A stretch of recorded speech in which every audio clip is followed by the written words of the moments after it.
Le Parisien aujourd'hui en France révèle des informations exclusives dignes d'un polar sur une enquête qui dure depuis 2 ans, celle du décès d'un jeune Breton en Croatie, dont le corps a été retrouvé en partie calciné. C'est une histoire digne d'un film policier que le Parisien aujourd'hui en France relate, en y apportant des informations exclusives. Un rebondissement de taille sur la mort d'Elliot Charlet, Français originaire du Morbihan de 24 ans assassiné sauvagement puis brûlé dans une forêt de Zagreb en Croatie le 19 mars 2020 et découvert le 11 avril, vient d'être révélé et 8 suspects ont été placés en garde à vue à l'Office central pour la répression des violences aux personnes. Après 2 ans d'enquête, le quotidien met notamment en lumière des assurances d'essais douteuses et un gangster. De quoi faire avancer le scénario de ce crime avec une organisation criminelle. Le 25 février 2020, Elliot Charlet confie à ses proches partir pour Zagreb en Croatie pour travailler dans la restauration. À partir du lendemain, sa famille n'a brutalement plus de nouvelles de lui jusqu'à ce qu'un photographe croate découvre son corps dans une forêt dans la région de Gornje Jelinge, partiellement calciné dans une clairière. Le jeune Breton aurait été frappé à la tête avec un objet contondant par son ou ses tueurs puis étranglé. Elliot a été tué dans des conditions les plus barbares, selon ses proches. Pour accélérer les investigations, le parquet de Paris ouvre une enquête en parallèle,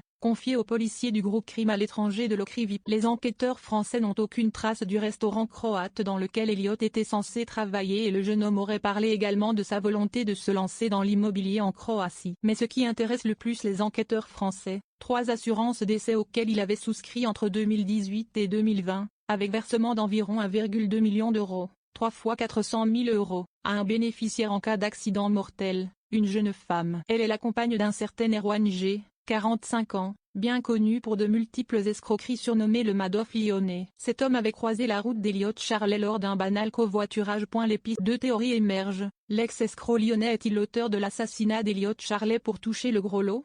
Les 2 personnages avaient-ils fait un pacte pour se partager le pactole?